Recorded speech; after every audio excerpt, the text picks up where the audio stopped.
जब जब सरकार किसी इल्लीगल स्ट्रक्चर को गिराने की कोशिश करती है, अवैध बस्तियों को गिराने की कोशिश करती है, तब लोग सुप्रीम कोर्ट आते हैं और मैंने ये देखा है कि सुप्रीम कोर्ट उस पर स्टे भी कर देता है। हल्द्वानी में जो अवैध बस्तियां बनी थी, जब सरकार उसको गिरा रही थी, सुप्रीम कोर्ट लोग आए, बड़े बड़े वकील खड़े हो गए और सुप्रीम कोर्ट ने स्टे कर दिया। दिल्ली में जब बुलडोजर चलने वाला था, लोग सुप्रीम कोर्ट पहुंचे, सुप्रीम कोर्ट ने स्टे कर दिया। उत्तर प्रदेश में कई जगह ऐसा हुआ जहां बुलडोजर चला, सुप्रीम कोर्ट लोग आए, स्टे हो गया। और अब लेटेस्ट मामला महाराष्ट्र का है।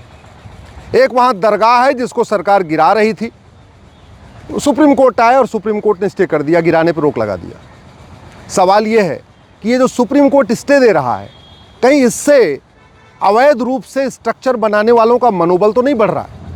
कहीं इसकी वजह से लैंड जिहाद प्रमोट तो नहीं हो रहा है? सुप्रीम कोर्ट बार बार स्टे दे रहा है जब कोई ढांचा गिरने वाला होता है, तो इसकी वजह से भारत में घुसपैठियों को मदद तो नहीं मिल रही कि भाई ठीक है पहुंच जाओ और झुग्गी बना लो आराम से, तोड़ने के जब हम कोई तोड़ेगा तो सुप्रीम कोर्ट तुम्हारे साथ खड़ा ही है। कभी मानवाधिकार की दुहाई दे के स्टे कर दिया जाता है, कभी किसी और नाम पे स्टे कर दिया जाता है।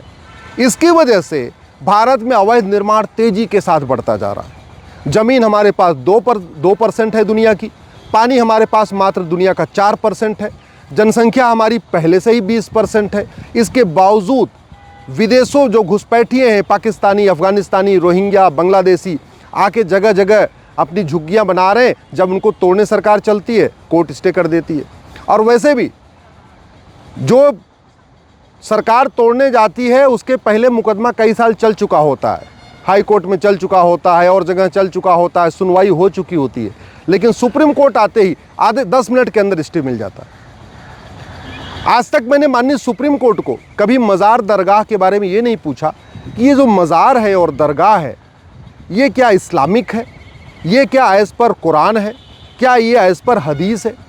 मैं इसलिए कह रहा हूँ कि अभी महाराष्ट्र की सरकार जिस दरगाह को गिराने जा रही थी और जब लोग सुप्रीम कोर्ट आए तो माननीय सुप्रीम कोर्ट ने ये पूछा ही नहीं कि क्या ये जो दरगाह बनी है ये कुरान के हिसाब से ठीक है, ये इस्लाम के हिसाब से ठीक है, ये हदीस के हिसाब से ठीक है, क्या ये जो दरगाह बनी है ये लीगली, जो जगह है वो लीगली ओन्ड, लीगली ऑक्यूपाइड है या किसी पब्लिक प्लेस पे बनी है। अगर किसी पब्लिक प्लेस पे मज़ार बनी है, दरगाह बनी है या कोई भी रिलीजियस स्ट्रक्चर बना है तो उसको कम से कम सरकार को गिराने की छूट तो मिलनी चाहिए। और वैसे भी मज़ार दरगाह तो इस्लाम में है ही नहीं है, मज़ार दरगाह बनाना ही इस्लाम में हराम है। अरब में एक भी मज़ार नहीं है, जो मेरी जानकारी है, माननीय सुप्रीम कोर्ट चाहे तो उसको कंफर्म कर ले, मेरी जानकारी के अनुसार मज़ार बनाना और मज़ार पे जाना हराम है, इसलिए अरब में एक भी नहीं है। माननीय सुप्रीम कोर्ट चाहे तो कंफर्म कर ले, दरगाह बनाना और दरगाह पे जाना हराम है, इसलिए अरब में एक भी नहीं है। मेरी जानकारी के अनुसार पक्का कब्रिस्तान बनाना और वहाँ जाना हराम है, इसलिए अरब में एक भी नहीं है।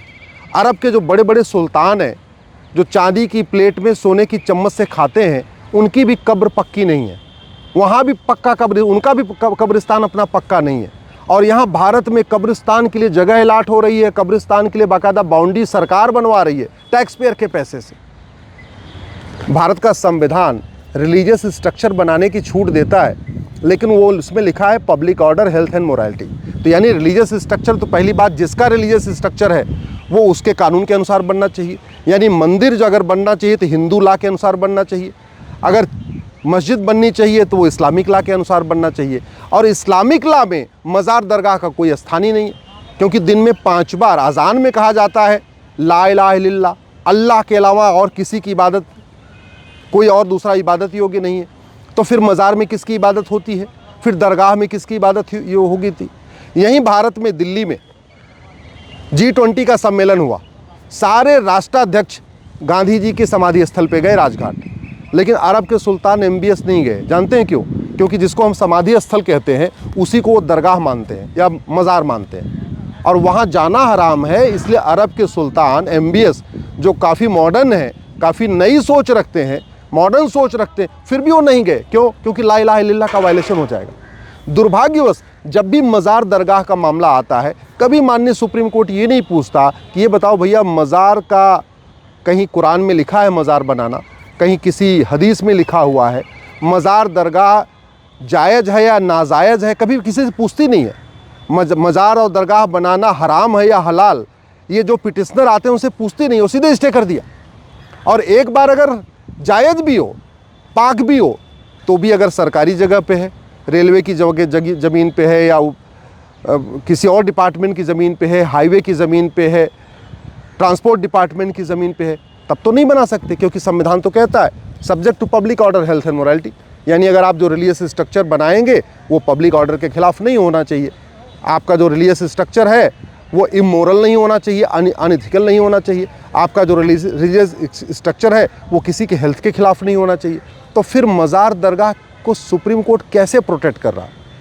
मेरा मानना है शायद अगर थोड़ी सी जानकारी इसमें ले ली जाए तो माननीय सुप्रीम कोर्ट को हमेशा हमेशा के लिए क्लैरिटी आ जाएगी कि मज़ार दरगाह बनाना और वहाँ जाना हराम है। इसलिए ये कहना कि ये वाली मज़ार लीगल है और ये वाली इल्लीगल है, कायदे से सारी की सारी मज़ारें इस्लाम के अनुसार अनकुरानिक हैं, अन इस्लामिक हैं, और अगर वो किसी पब्लिक प्लेस पे बनी है तो डेफिनेटली वो अनलॉफुल भी हैं। तो कानून के हिसाब से भी मज़ार नहीं बन सकती, कुरान के हिसाब से भी मज़ार नहीं बन सकती, हदीस के हिसाब से भी मज़ार नहीं बन सकती, इस्लाम के हिसाब से भी मज़ार नहीं बन सकती।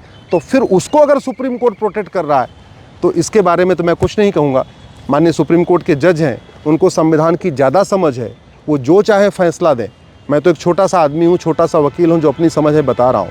लेकिन कम से कम कहीं पे अगर सरकार कुछ तोड़ रही है तो सबसे पहला सवाल यही होना चाहिए कि जो आप डिमोलेशन करने जा रहे हैं ये जगह किसकी है, और अगर ये जगह खरीदी गई नहीं है, जिसने वहाँ स्ट्रक्चर बनाया है, तो सरकार को तोड़ने का अधिकार मिलना चाहिए, फिर सरकार को रोकना नहीं चाहिए। नहीं तो इसकी वजह से पूरे देश में इल्लीगल कंस्ट्रक्शन की बाढ़ आई हुई है। शायद माननीय सुप्रीम कोर्ट के जजेस दिल्ली में रहते हैं, पूरे प्रोटोकॉल में चलते हैं, पुलिस सिक्योरिटी में चलते हैं, उनको ज़मीनी हकीकत नहीं पता। लेकिन सच्चाई ये है इल्लीगल स्ट्रक्चर की बाढ़ आई हुई है और बड़े बड़े प्लान्ड वे में इल्लीगल स्ट्रक्चर बनाया जा रहा है। मज़ार दरगाह पक्का कब्रिस्तान अन इस्लामिक है, अन कुरानिक है। इसके बावजूद हर 1 किलोमीटर के बाद आपको या तो एक मज़ार मिल जाएगी, या एक दरगाह मिल जाएगी, या एक पक्का कब्रिस्तान मिल जाएगा। ये बड़े प्लान्ड वे में चल रहा है। मैं पहले भी कह चुका हूँ, संविधान का उपयोग करके ही संविधान को ख़त्म करने की साजिश चल रही है। डेमोक्रेसी का उपयोग करके डेमोक्रेसी को ख़त्म करने की साजिश चल रही है। फ्रीडम ऑफ रिलीजन का उपयोग करके फ्रीडम ऑफ कन्वर्जन चल रहा है, और फ्रीडम ऑफ रिलीजन का उपयोग करके बाकी लोगों के फ्रीडम को ख़त्म करने की साजिश चल रही है। माननीय सुप्रीम कोर्ट के जज इस बात को समझें, आगे से कम कोई निर्णय करें, कोई स्टे करें तो इस बात का ध्यान रखें कि जो स्ट्रक्चर वो सरकार गिरा रही है वो वास्तव में रिलीजियस है या रिलीजन के खिलाफ बना हुआ है, उसका रिलीजन में कोई स्थान है भी कि नहीं है।